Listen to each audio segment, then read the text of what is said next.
একদম রোদ ঝলমলে একটা দিন, আর আপনি চাইলেই হঠাৎ করে ঝমঝমিয়ে বৃষ্টি নামাতে পারছেন। অথবা ধরুন আকাশ মেঘে ঢাকা, কিন্তু আপনার দরকার পরিষ্কার আকাশ, আর নিমেষেই আপনি মেঘ সরিয়ে ফেললেন। কি শুনতে সায়েন্স ফিকশনের মতো লাগছে, তাই না? কিন্তু আবহাওয়া নিয়ন্ত্রণ করার এই ইচ্ছাটা মানুষের কিন্তু বহু পুরনো। আজকের এই বিশ্লেষণে আমরা এমন একটা বিষয় নিয়ে কথা বলবো যেটা একই সাথে ভীষণ কৌতূহলোদ্দীপক এবং বেশ বিতর্কিত। আর সেটা হলো ক্লাউড বাস্টিং, মানে সোজা কথায় আকাশ থেকে মেঘ সরিয়ে ফেলা বা বৃষ্টি ঝরানো। তো চলুন আর দেরি না করে গভীরে প্রবেশ করা যাক, আর দেখি মানুষ কিভাবে প্রকৃতির এই বিশাল শক্তিকে নিজের মুঠোয় আনার চেষ্টা করেছে। আজকে আমরা মূলত যে বিষয়গুলো নিয়ে আলোচনা করব তা হল মেঘ নিয়ন্ত্রণের দুই ভিন্ন রূপ। এরপর জানব উইলহেম রাইখের সেই বিখ্যাত ক্লাউডবাস্টারের কল্পকাহিনী সম্পর্কে। তারপর আসবে আধুনিক বিজ্ঞান অর্থাৎ ক্লাউড সিডিং।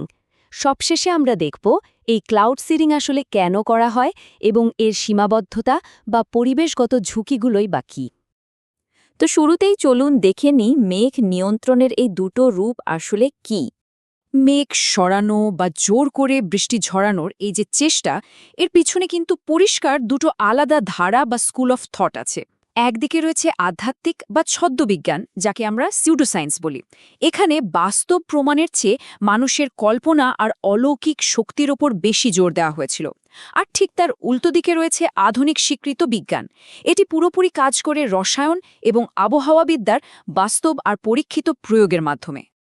এবার চলুন দ্বিতীয় অংশে, রাইখের ক্লাউড বাস্টারের সেই কল্পকাহিনীতে। একটু সময় পিছিয়ে ১৯৫০-এর দশকে যাওয়া যাক। অস্ট্রিয়ান মনোবিজ্ঞানী উইলহেম রাইখ প্রথম এই ক্লাউড বাস্টার শব্দটা মানুষের সামনে আনেন। তিনি ভীষণ ইন্টারেস্টিং একটা থিওরি দাঁড় করিয়েছিলেন, যার নাম দিয়েছিলেন অর্গান এনার্জি। তিনি একদম দৃঢ়ভাবে বিশ্বাস করতেন যে পুরো মহাবিশ্ব জুড়ে অর্গান নামের এক ধরনের অদৃশ্য মহাজাগতিক শক্তি ছড়িয়ে আছে, আর তার দাবি ছিল এই অদেখা শক্তিকে কাজে লাগিয়ে আমরা চাইলেই মেঘ তৈরি করতে পারি, আবার মেঘ সরিয়েও ফেলতে পারি। এখন আপনাদের মনে নিশ্চয়ই প্রশ্ন জাগছে, এই অদৃশ্য শক্তিকে উনি কিভাবে নিয়ন্ত্রণ করবেন বলে ভেবেছিলেন। তিনি আসলে একটা যন্ত্র বানিয়ে ফেলেছিলেন, আর যন্ত্রটার গঠন ছিল বেশ অদ্ভুত। এটা দেখতে ছিল কতগুলো ফাঁপা লোহার পাইপের সারির মতো। পাইপগুলো আবার তার দিয়ে একটা পানির উৎসের সাথে যুক্ত করা থাকত। রাইখের দাবি ছিল এই পাইপগুলো অনেকটা ভ্যাকিউম ক্লিনারের মতো কাজ করে, মানে এগুলো আকাশ থেকে সেই মহাজাগতিক অর্গান শক্তি টেনে নিয়ে আসবে আর মেঘ তৈরি করবে, অথবা আগে থেকেই জমে থাকা মেঘকে সরিয়ে একদম আকাশ পরিষ্কার করে দেবে। ভাবা যায়? কিন্তু বিজ্ঞানের দুনিয়ায় তো শুধু মুখে দাবি করলেই হয় না, তাই না? অকাট্য প্রমাণ লাগে। রাইখের এই তত্ত্বের আসলে কোনো বাস্তব ভিত্তি বা প্রমাণই ছিল না। ফলে যা হওয়ার তাই হলো। মূলধারার বিজ্ঞানীরা তার এই থিওরিকে কখনোই স্বীকৃতি দিলেন না। বিজ্ঞানের ইতিহাস থেকে এটা পুরোপুরি বাতিল হয়ে যায়, এবং শেষ পর্যন্ত এটিকে নেহাতি একটি ছদ্মবিজ্ঞান বা সুডো সায়েন্স হিসেবেই ধরে নেওয়া হয়। আচ্ছা, এবার আসা যাক আমাদের তৃতীয় অংশে, ক্লাউড সিডিং অর্থাৎ আধুনিক বিজ্ঞান কি বলছে। তো কল্পকাহিনী তো অনেক শুনলাম, এবার একটু বাস্তবে ফেরা যাক। মেঘ নিয়ন্ত্রণের আধুনিক আর একদম খাঁটি বৈজ্ঞানিক রূপটাই হলো এই ক্লাউড সিডিং। কিন্তু এটা কিভাবে কাজ করে? ব্যাপারটা বোঝার আগে আমাদের জানতে হবে মেঘ জিনিসটা আসলে কি। মেঘ হলো মূলত বিশাল পরিমাণ জলীয় বাষ্পের একটা সমষ্টি। এখন বৃষ্টি হতে হলে এই বাষ্পগুলোকে তো ঘনীভূত হতে হবে, তাই না? ঘনীভূত হয়ে ভারী পানির ফোঁটায় পরিণত হতে হবে। আধুনিক বিজ্ঞান ঠিক এই কাজটাই করে। তারা এই প্রাকৃতিক ঘনীভবন প্রক্রিয়াটাকেই কৃত্রিমভাবে একটু ত্বরান্বিত করে দেয়। এই পুরো বৈজ্ঞানিক প্রক্রিয়াটার মূলত ৩টে সহজ ধাপ আছে। প্রথম ধাপে যেটা করা হয়, উড়োজাহাজ বা রকেটের মাধ্যমে মেঘের ওপর সিলভার আয়োডাইড, পটাশিয়াম আয়োডাইড বা শুকনো বরফ মানে ড্রাই আইস ছিটানো হয়। এরপর আসে দ্বিতীয় ধাপ, ঘনীভবন। এই যে রাসায়নিক কণাগুলো ছিটানো হলো, এগুলো মেঘের ভেতরে থাকা জলীয় বাষ্পের জন্য একটা নিউক্লিয়াস বা কেন্দ্র হিসেবে কাজ করে। তখন চারপাশের জলকণাগুলো খুব দ্রুত এই কেন্দ্রগুলোর গায়ে জমা হতে থাকে। আর তৃতীয় বা চূড়ান্ত ধাপে গিয়ে যখনই পানির ফোঁটাগুলো বেশ ভারী হয়ে যায়, তখন মাধ্যাকর্ষণ বলের টানে সেগুলো ঝুপঝুপ করে বৃষ্টি হয়ে নিচে নেমে আসে। এটাই হলো কৃত্রিম বৃষ্টির পেছনের আসল বিজ্ঞান। তো এবার ৪ নম্বর অংশে আমরা জানব এই ক্লাউড সিডিং আসলে কেন করা হয়।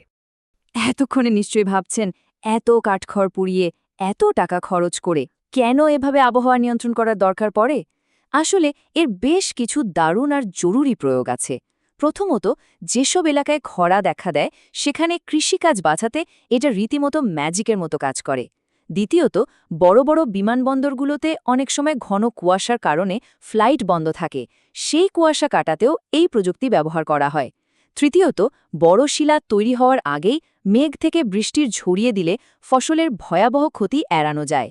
আর চতুর্থ কারণটা বেশ চমকপ্রদ, বড় কোনো ইভেন্টের সময় আকাশ পরিষ্কার রাখা। এর সবচেয়ে বিখ্যাত উদাহরণ হল ২০০৮ সালের বেজিং অলিম্পিক। সেবার আকাশ একদম পরিষ্কার রাখতে চীন এই প্রযুক্তিটা কিন্তু ব্যাপকভাবে ব্যবহার করেছিল। এবার আমরা আমাদের পঞ্চম এবং শেষ অংশে আসি, এর সীমাবদ্ধতা আর পরিবেশগত ঝুঁকি নিয়ে। দেখুন, যে কোনো বড় প্রযুক্তির মতোই প্রকৃতির ওপর মানুষের এই সরাসরি হস্তক্ষেপেরও কিছু সীমাবদ্ধতা আর বেশ বড়সড় ঝুঁকি আছে। প্রথমত, একটা দীর্ঘমেয়াদী পরিবেশগত বিতর্ক তো থেকেই যায়। আমরা যে সিলভার আয়োডাইড ব্যবহার করছি, এর অতিরিক্ত ব্যবহারে মাটি আর পানির ওপর কোনো ক্ষতিকর প্রভাব পড়ে কিনা সেটা নিয়ে এখনও প্রচুর গবেষণা চলছে। দ্বিতীয়ত, আকাশে আগে থেকে পর্যাপ্ত জলীয় বাষ্প না থাকলে আপনি চাইলেই জোর করে বৃষ্টি নামাতে পারবেন না, এখানে সাফল্যের গ্যারেন্টি নেই। আর সবচেয়ে বড় চিন্তার জায়গাটা হলো প্রাকৃতিক ভারসাম্য। ধরুন, আপনি এক এলাকার মেঘ কৃত্রিমভাবে সরিয়ে নিজের এলাকায় নিয়ে এলেন, এর ফলে অন্য এলাকাটা কিন্তু ভয়াবহ খরার সৃষ্টি হতে পারে। তো পুরো ব্যাপারটাকে যদি আমরা একটু সামারাইজ করি, তাহলে পার্থক্যটা একেবারে জলের মতো পরিষ্কার হয়ে যায়। একদিকে ছিল উইলহেম রাইখের সেই ১৯৫০-এর দশকের ক্লাউড বাস্টা, যেটা মূলত ফাঁপা লোহার পাইপ নির্ভর একটা কাল্পনিক ছদ্মবিজ্ঞান ছাড়া আর কিছুই ছিল না।